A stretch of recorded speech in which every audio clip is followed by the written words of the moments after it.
Welcome to AHA, Aha. which stands for A Human Among Humans. I'm one of the best humans I've ever met on with me yet again, backed by popular demand. He's bragging about me. It's true, I'm buttering him up. He's the editor of poetry and spare change and has been kind enough from time to time to publish my poems. This is Mark Goldfinger himself, who really I could not more highly describe his writing. I eagerly, this is spare change, but I think Yes, this is the current this is issue, new edition. the new edition. I always look for his writing, and I'm always delighted by it. Somehow, even the challenges in his life, which are considerable, he writes about it in a way that fascinates me. I read his book, painful book. What was the exact title? It was about... Which one? Tales of the Troll? Yes, Junkies? Tales of the Troll. What was it? Angels and Demons? Yes. So, Looks like that. oh yes, Ooh. Mark Goldfinger. Yeah, it's available on Amazon and directly from me. This one too. Heroin's Harbor. Whoa, these are tough titles. Stories and poems. It made the short list in the Wales Poetry Contest. The top was in the top 10. Yum. And they're both available on Amazon and on Amazon in the UK. So Mark we're going to, this will be a cautionary tale, I hope, A cautionary tale. of the dangers of drugs and the very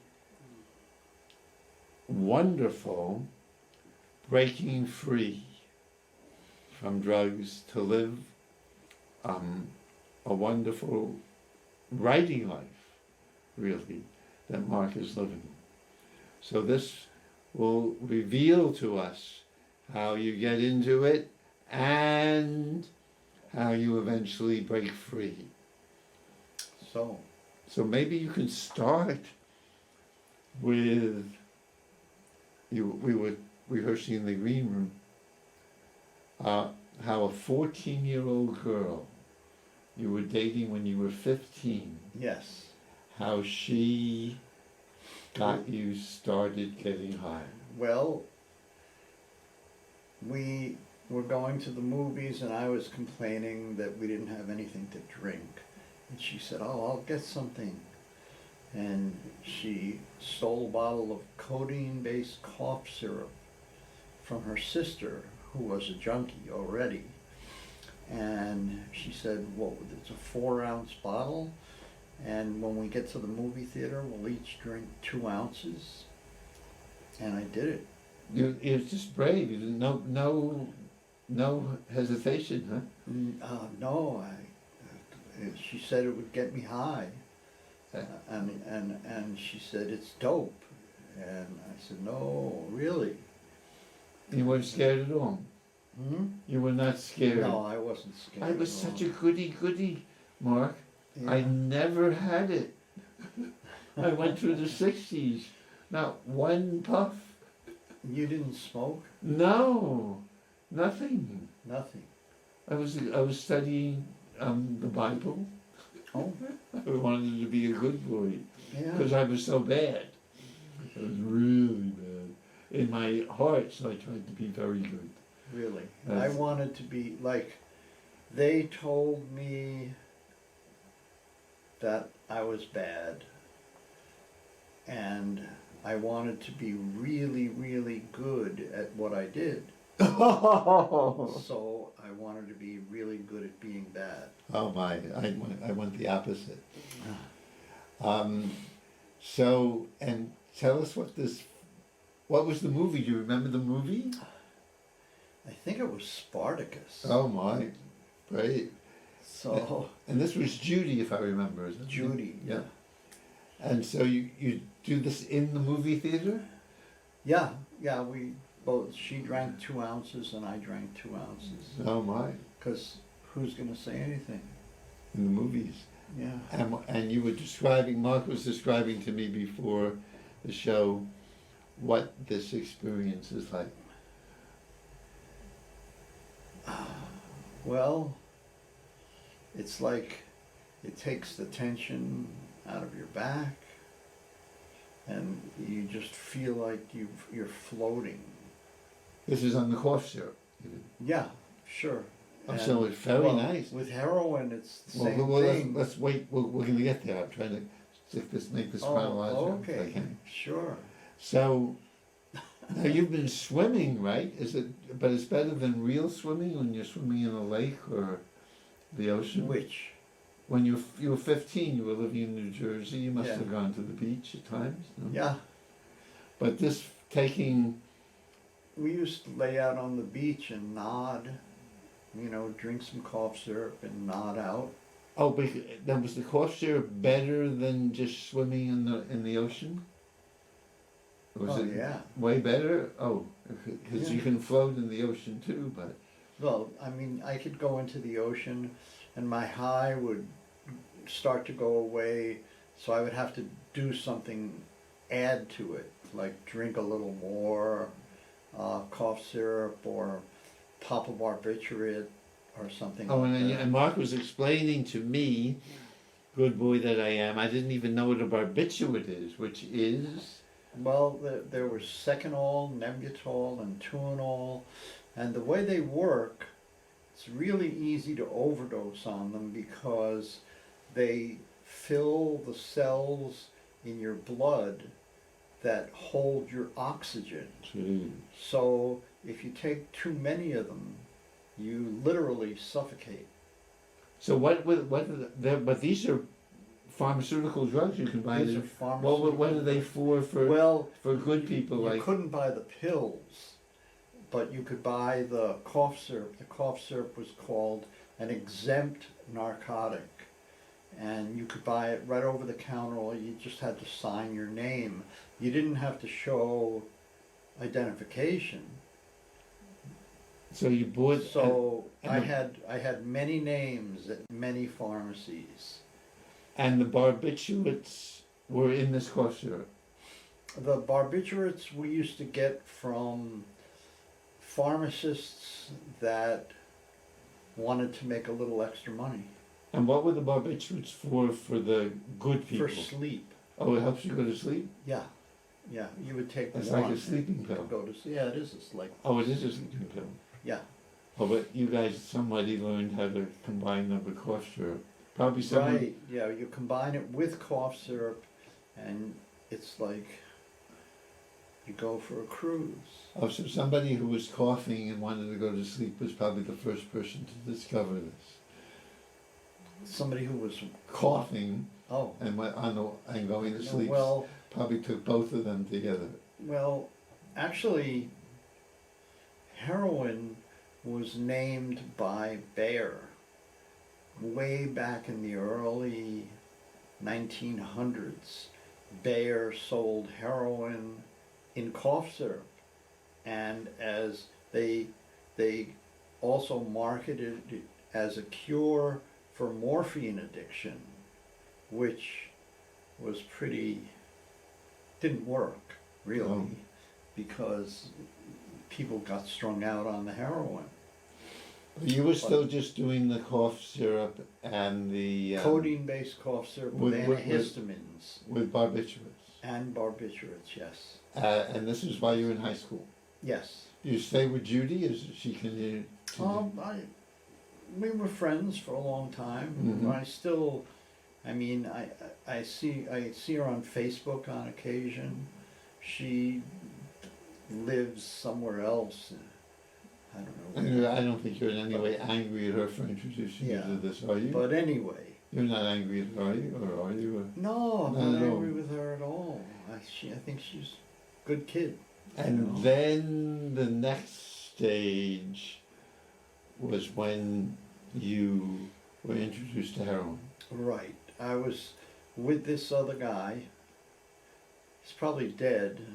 Joey Marantino. He moved up into Livingston from Newark, and I was trying to buy some cough syrup, and all the pharmacists were turning me down, which happens sometimes because pharmacists were starting to get wise to it.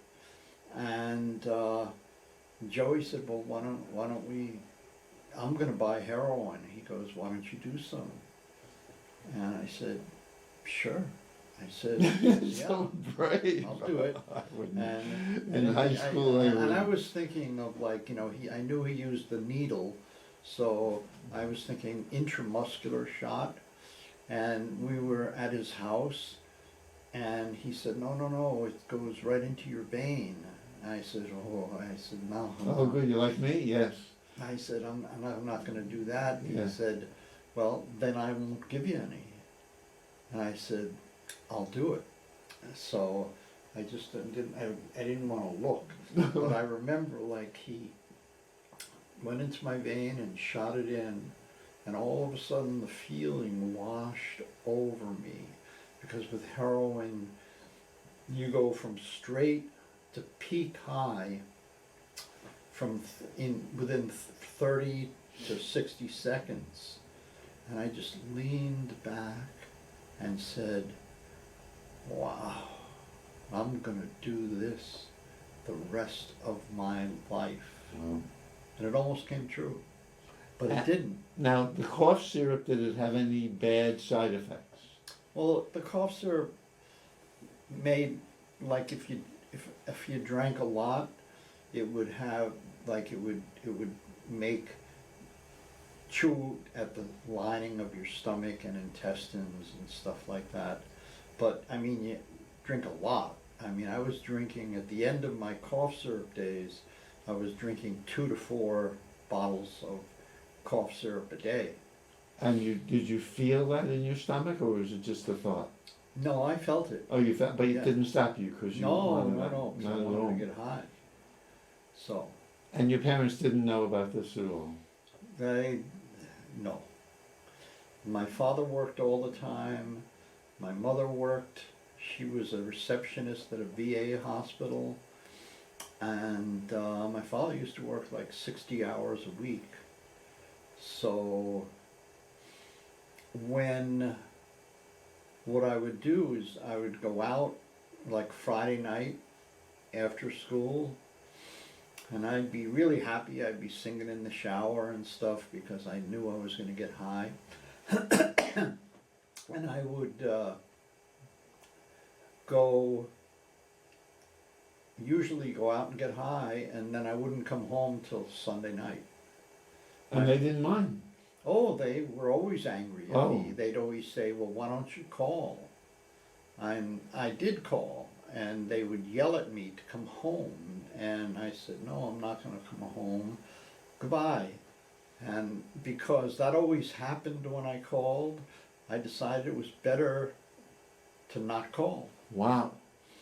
So And so there was no adult in your life that you could. You had a therapist at the time. I had a therapist. And The therapist was obtuse. Didn't when the therapist found out I was getting high, he said to me, "Well, I'm not going to see you anymore until you stop getting high." And I said, "Well, that's fine with me. Goodbye." oh my, You know, boy, so he was like a hell of a guy. So. nice, hell of a guy in what way?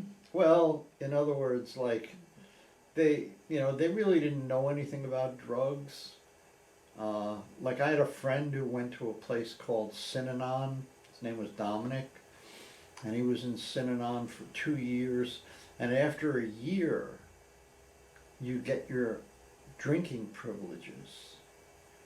But the thing is, if you get high on anything, it changes your mind, and then you feel like any time I would drink, I would feel like, why am I drinking when dope makes me feel so much better. Wow.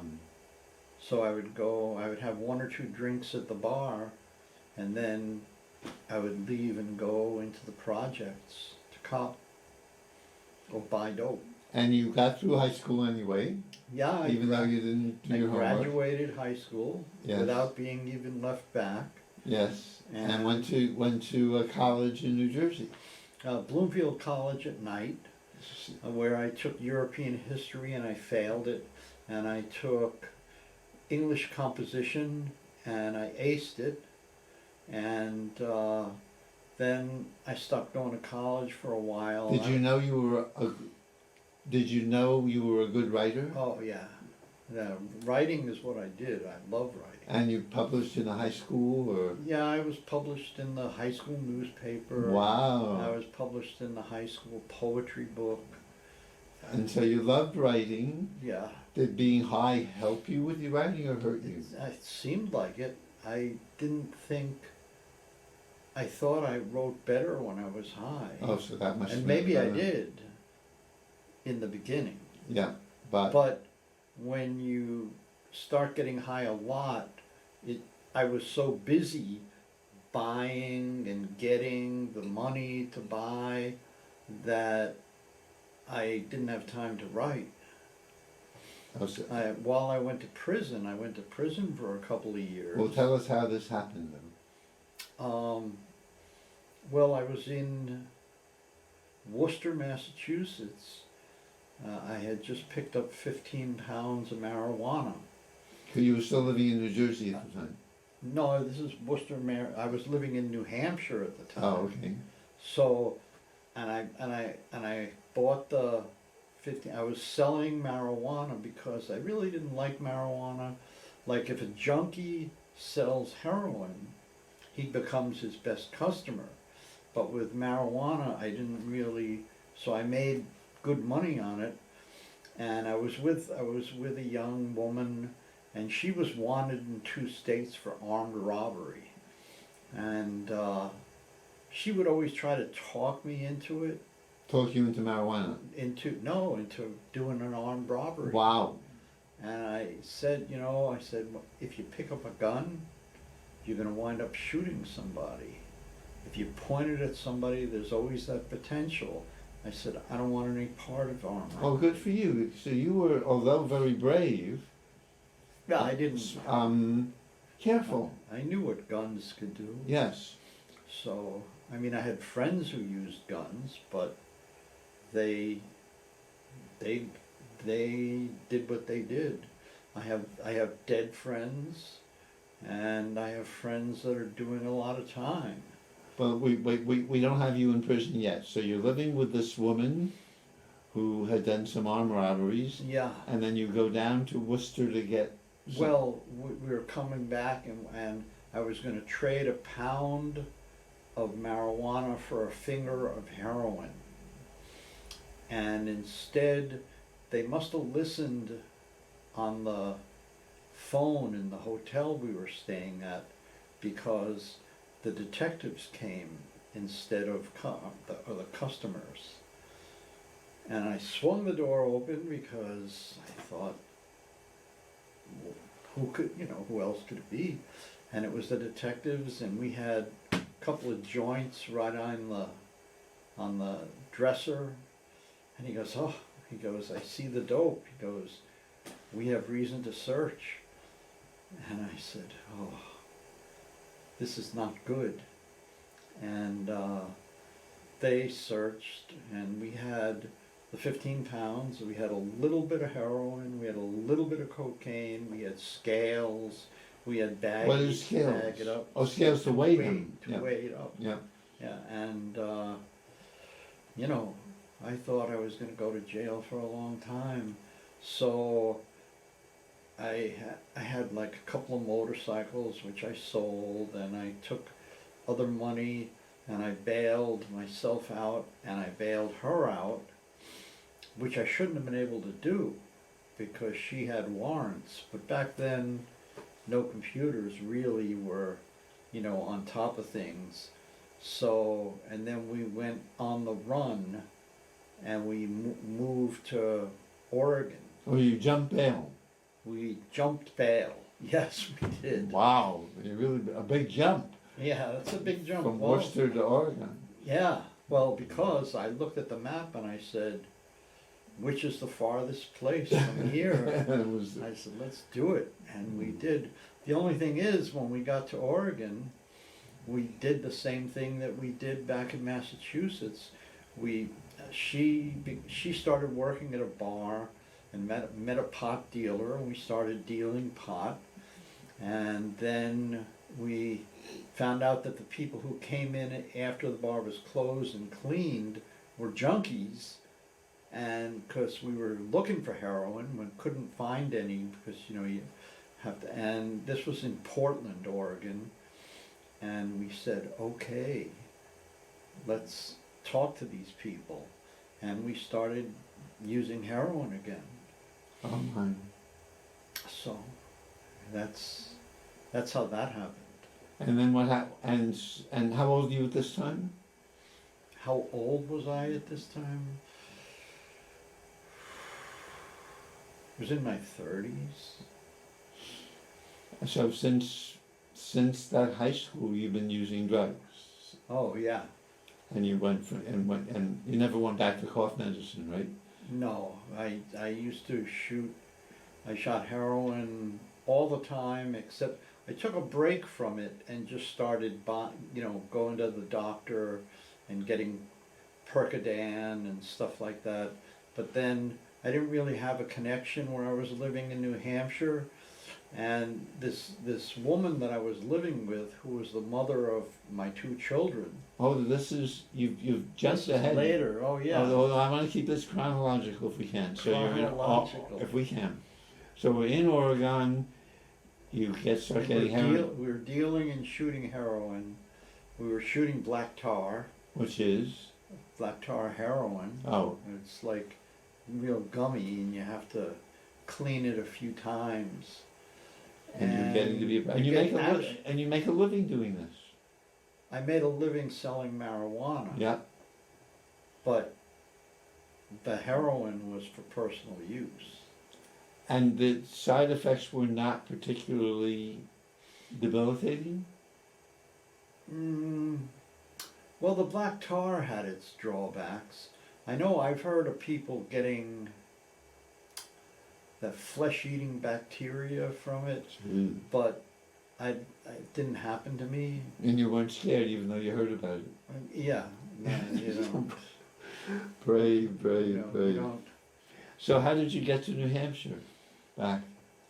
How did I get to New Hampshire? And 2 children. How did you get, how did this happen? Well, okay, so we got busted in Oregon for, well, we both had fugitive warrants from Massachusetts.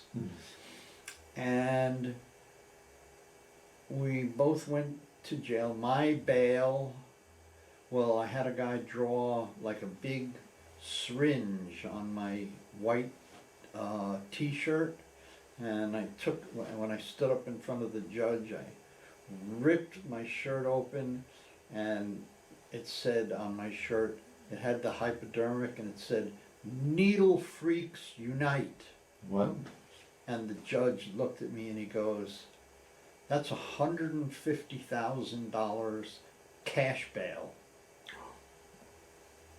Didn't want to let you out, huh? No, he didn't want to let me out. Her bail was $75,000. Well, they had known that you had jumped bail, right? Huh? They knew you had jumped. Oh, they knew I had jumped bail. So that Yeah. was certainly not. And how did they bust you this time?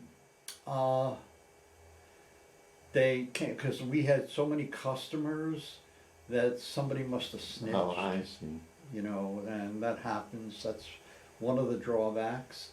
Like we were living in this apartment complex, and I saw this detective car, and you can always tell we used to call them the Judas car, because you know how Judas portrays Jesus. Well, these are the cops that betray you. He was going slowly along the mailboxes, and my name, I had changed my name. My name was Mark Lester Crowley, and she Heather Crowley. And I saw them, they stopped at our mailbox. And all of a sudden, 7 police cars pulled into the complex. So we flushed everything hard, but we couldn't flush the marijuana. We lived on the 2nd floor, and we jumped off the balcony to the ground and started to run. And all of a sudden we heard them say, "Can I swear?" Well, you can say something like that. I think so. "Fucking freaks, freeze!" Wow. And we turned around, and there was a bunch of cops down like this, pointing their guns at us. So we froze. Yeah. So, because I didn't want to Die. get shot, Yeah. you know. Shooting up is one thing, but getting shot Yes. is another. Yes. So I caused trouble in the prison in Oregon. They were going to keep me there for 5 years and then extradite me back, but I was fighting extradition to Massachusetts because I knew I had 2 years in Massachusetts to do. And I caused so much trouble in the prisons because they wouldn't give us proper bedding. So I snuck letters out to the commissioners, and I snuck letters out to the commissioners about our food. How do you sneak letters out? You just give them to somebody who you feel like you can trust. Like And if someone who's visiting? but it worked. Yeah, It worked. yeah. And the cops didn't like it. And my lawyer came and he said, "I'll give you a deal." And my lawyer said, "If you stop your extradition fight and don't return to Oregon for 3 years," because they can't say you can never come back, Mm-hmm. but they can say you can't come back for 3 years because they knew I had 2 years. So they said, if you stop your extradition fight and are willing to fly back to Massachusetts, they'll drop all the charges in Oregon. Wow, because For you're both too much trouble. me and my girlfriend. Oh wow, that's so much for wow. You were quite Like, something. it was good. Yes. Yeah, so we flew back. That was the first time I ever flew, and I was like afraid of flying. Oh, you weren't afraid of all the other That's, stuff. that's why I don't mind flying inside my head. Right, but not really. But not in an airplane. To this day, I don't like flying in an airplane. I mean, I've done it to visit my parents in Florida.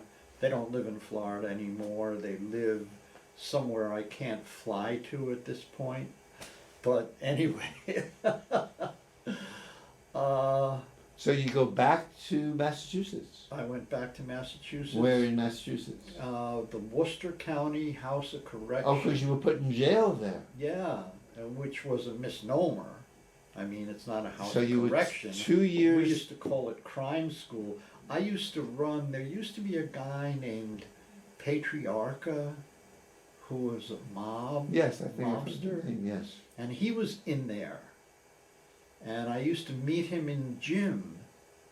When I go to gym, and he and I used to run. We'd be in gym for like an hour and a half, and we'd run for an hour, and then we'd work out on the weights.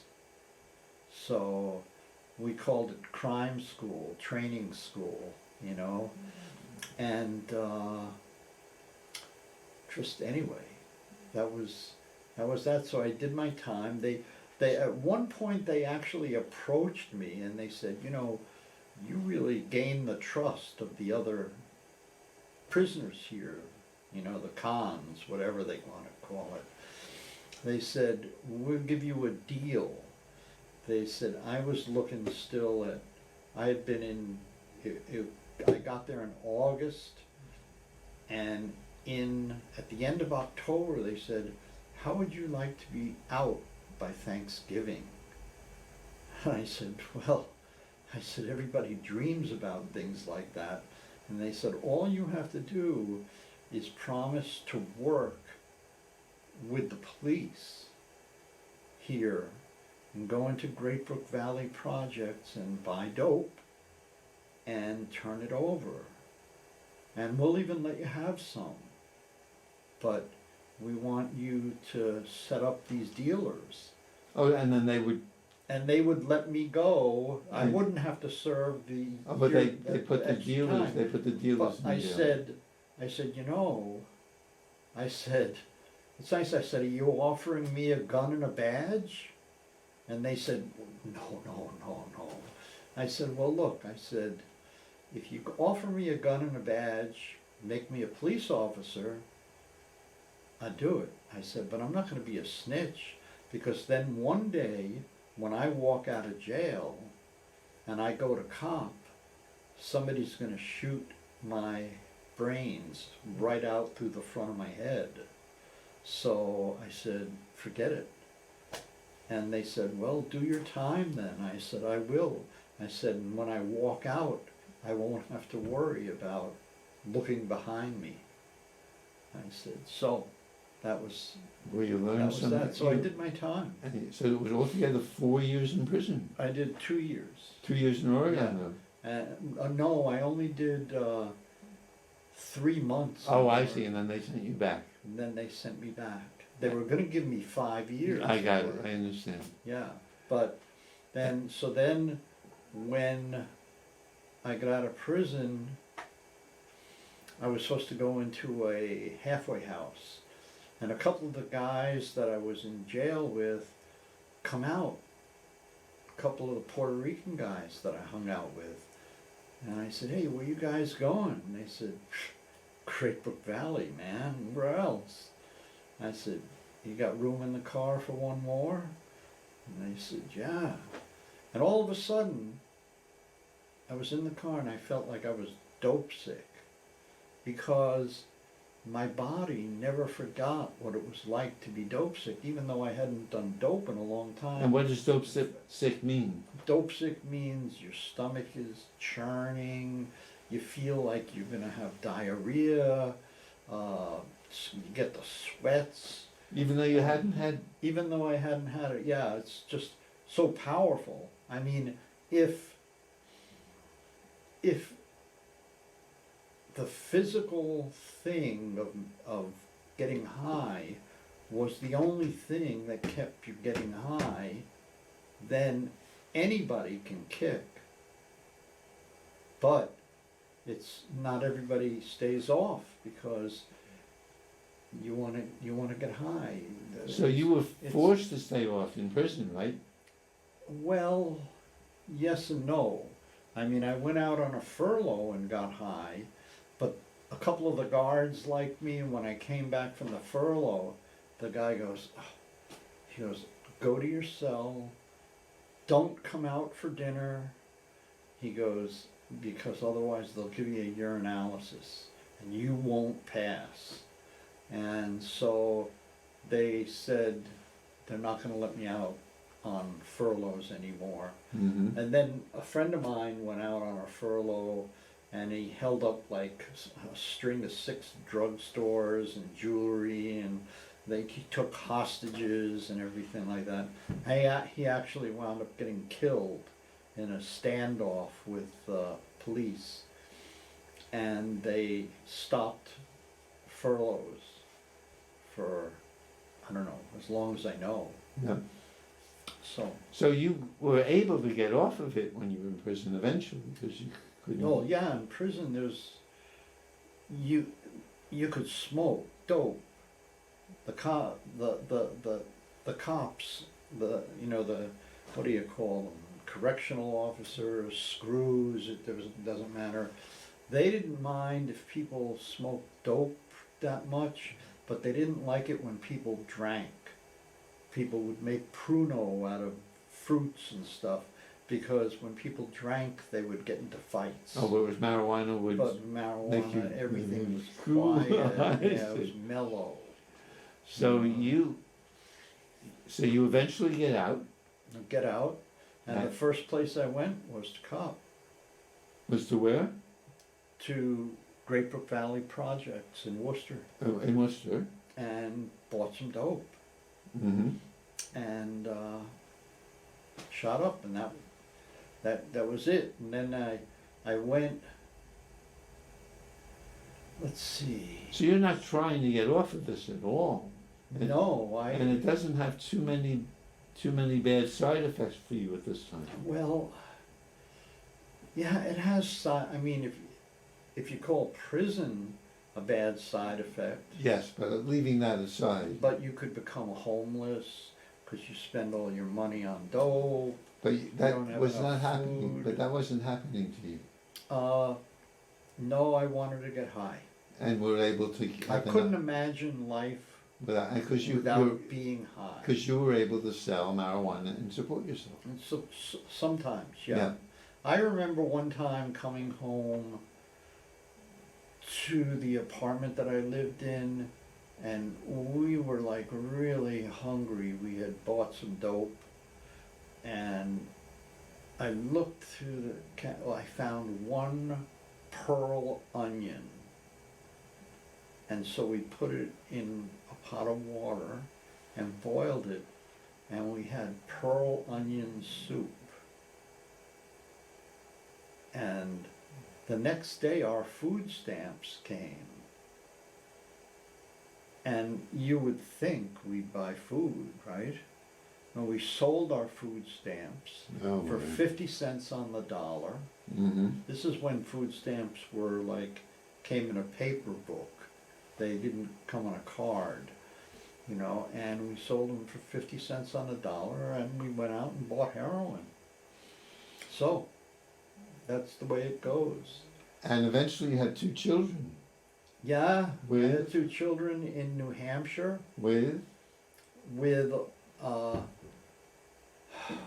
woman named Janet. She has since passed away. She was an alcoholic. And I didn't, for like a couple of years, I wasn't shooting dope. How did that happen? Well, just when you're living in Hillsborough, New Hampshire, there's no really heroin around. So, And how did you and get yet the heroin? she was really, she was dumb.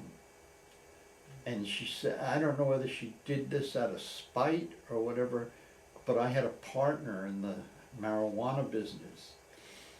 And she said, whatever you do, don't talk to Larry about heroin. I said, I don't talk to anybody about heroin. I said, you know, she goes, well, Larry's wife was talking to me and she said she hates it when he goes to Worcester to buy heroin. And she doesn't want him to have anybody to go with. So right away I went, oh.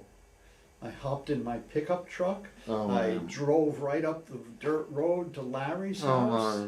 And I said, Larry, I said, you want to go get high? Do some heroin? He said, I would, but I don't have any money. I said, how about if I treat? Because I had so much money from selling pot. Yeah. And we just left. He didn't even say goodbye to his wife. He just hopped in the truck and we drove to Worcester and didn't come back for about 36 hours. And you don't have children yet? No, I had the children. You had the Yeah. children with this? They were with Janet. You had the children with Janet? Yeah. Did you plan to, or Janet it just was, happened? no, I didn't plan to have them with Janet at all. But one day, Janet came to me, this is while I wasn't doing dope, and she said, well, I'm pregnant. Are you going to make an honest woman out of me? Wow. And I said, what? I said, how could you be pregnant? You're on the pill. And she said, well, I stopped taking the pill 3 months ago. And I said, but you should have told me. And she goes, no, she goes, I wanted to have your baby so you would marry me. I said, well, that ain't gonna happen. Wow. I said, I'll take care of the kids, I'll sign paternity at the hospital, I said, but I'm not gonna marry you. And she had both the children. I'm not gonna use their names. And one of them is a teacher, Wow. really doing well. And she lives in another country. And my son is a stonemason, and he lives in Hawaii. Wow. So, and they're doing good. I'm always in contact with my son, and I'm in contact sometimes with my daughter too. Wow. And So how did the second child, huh? how did you plan the second child, or they're not twins? No, we just Oh, you kept, kept doing what we were doing. but you know? knew another child could come. since Yeah, you- another came, another Were one you, came. how did you feel about being a parent? What? How did you feel about being a parent? Being a Well, I father? liked it. I Huh? mean, I had a good time with the kids. Wow. And you, now it seems not hard at all for you to get off of heroin and then on it. No, so, but then at one point, Janet, we had this big party because I was like dope rich. I had so much money from selling marijuana that we had a big tent put up and we hired a band. We lived in the backwoods of Hillsborough. And, you know, we invited all our neighbors to the party because that's what you do. And the band, the guy, I should have known, the band leader ate a light bulb on stage. And you would think like, how does anybody eat a light bulb? And he was like chewing, and blood was running down his jaws and stuff like that. And after I said, what, how could you do that? He goes, well, glass is just sand, and you just gotta chew it up. Jeez. And I thought, oh. And naturally, Janet left me for him. She goes, you keep the kids, I'm going with him. Wow. And she was one who So wanted the then I kids. was a single parent. And took care of them. Yeah, and then I took care of Let me them. go back to one question here, but it seems to me you were able to get off of heroin easily at this time. Because sometimes you Sometimes. off and on. It was, When I wanted to. yes, when you wanted to. But there was always times I didn't mind getting off heroin as long as I knew there was another high down the road. Got it. I had no intention of quitting. Right. It was just a I vacation. took intervals. Yes.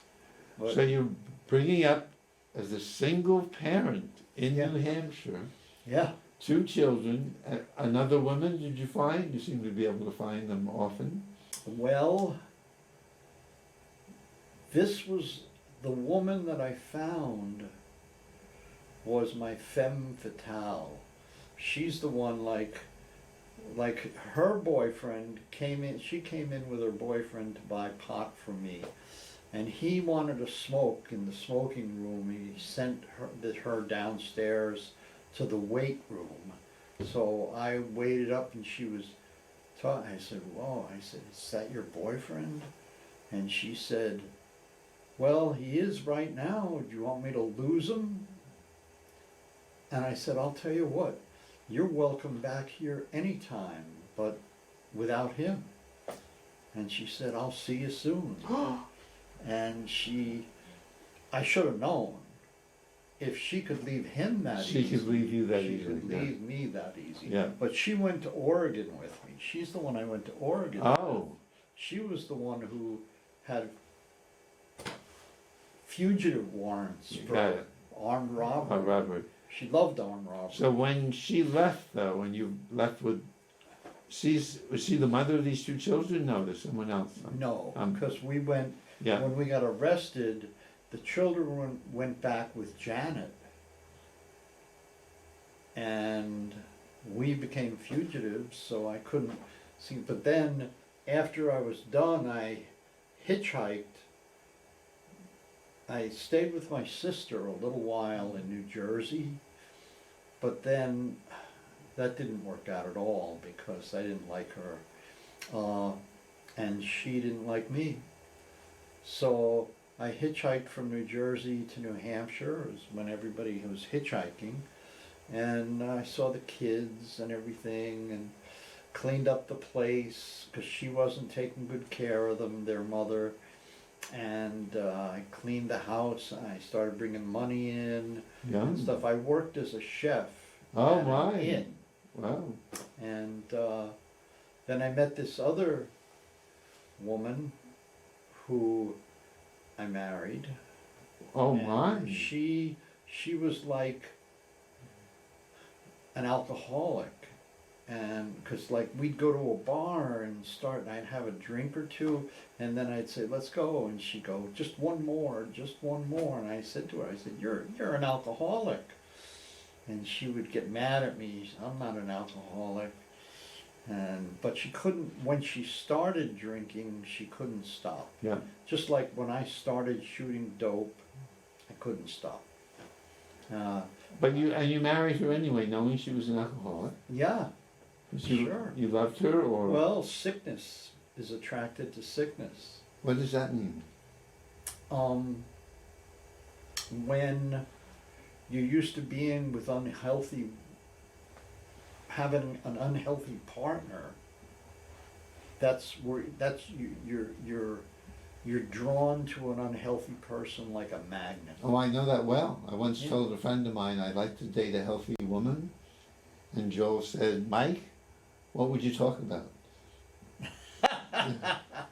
Yeah, I get it. Okay, so, and this new woman, what's her name? That you married? Oh, Sasha. And Sasha, did she care for your children at all? No.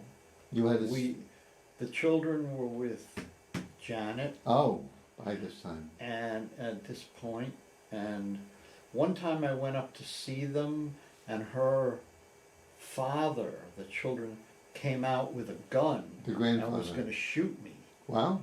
And we got away just in time. It's lucky, see, he was drunk. And why was he he angry at you? Because I got his daughter pregnant and didn't marry her. Well, she was the one who... Yeah. Yeah. Okay, so you're living in New Hampshire with Sasha. You're still doing heroin. Well, she started too. Like she always said, you know, no, then we moved to Massachusetts, and we were both working at a psychiatric hospital. We were mental health technicians. And I couldn't stand it when she was drinking because she would just drink and drink and drink. I was shooting dope, so one day I came home, she was like just waking up from a drunk. And I said, "You want a little heroin?" And she goes, "Will it hurt me?" I said, "Not as much as alcohol." And so I shot her up, and she loved it.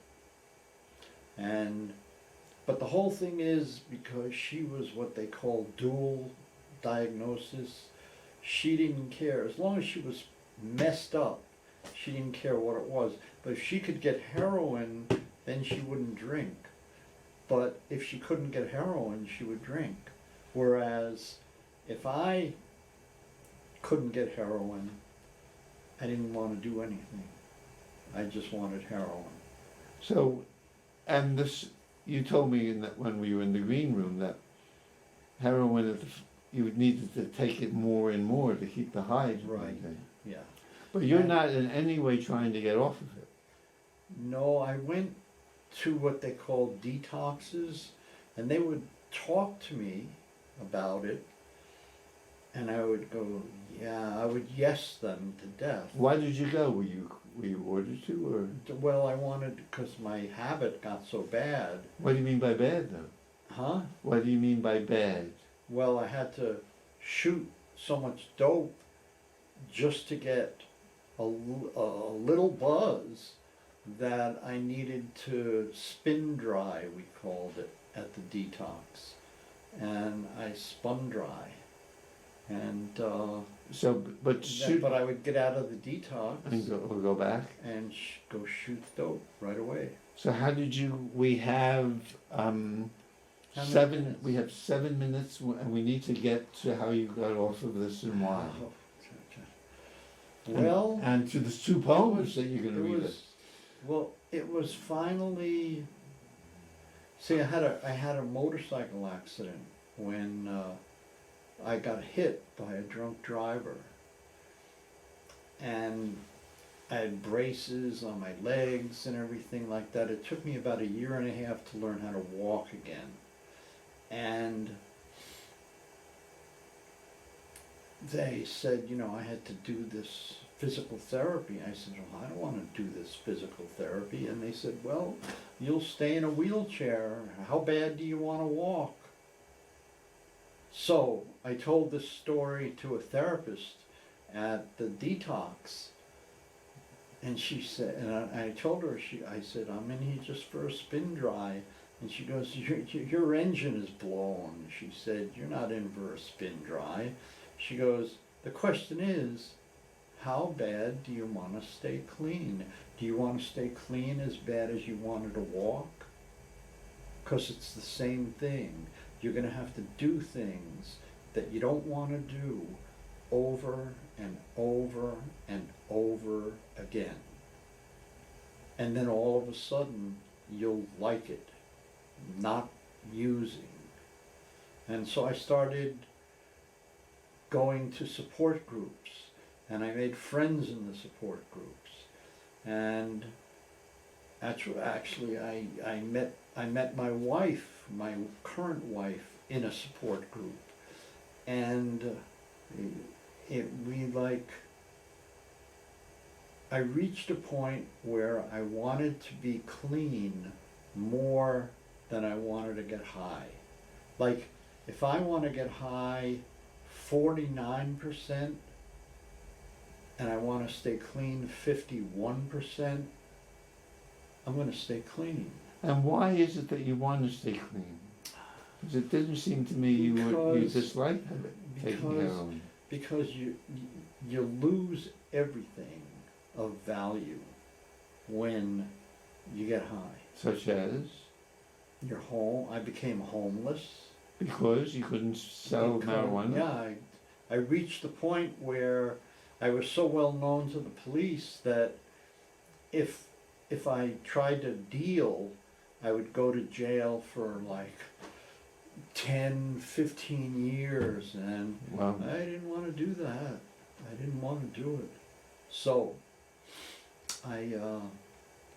and it's because when you just want to get high, you just have trouble functioning, period? Yeah, like, as a matter of fact, my first relationship while I was clean was with an unhealthy woman. She was a poet I met, but she was an alcoholic. But I don't like alcohol, So how did we only have 3? So we only have we only have 3.5 minutes. So you decided 3.5 minutes, and you decided time flies when you're having fun. In case you missed it, so you eventually, when you were given this choice,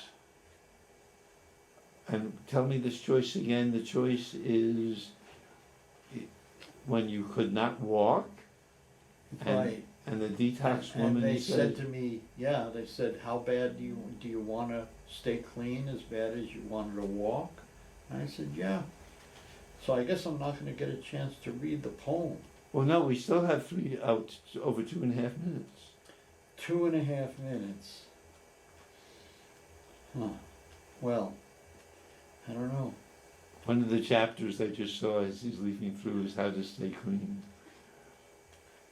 Well, it's what would you do for a fix? And she asked me, what would you do for a fix? I thought for a few moments. I was this kind of addict. For a fix, I would steal from my mother's purse. For a fix, I would take my sister's coin collection. For a fix, I would desert my children. For a fix, I would spend years in prison. For For a fix, I would risk hepatitis. For a fix, I would shoot toilet water. For a fix, I would draw puddle water on the street. For a fix, I would steal from my relatives and friends. For a fix, I would break into places to steal. For a fix, I would drive a car with no brakes, crash into other cars and injure people. For a fix, I would drive hundreds of miles every day on bad roads in blizzard conditions.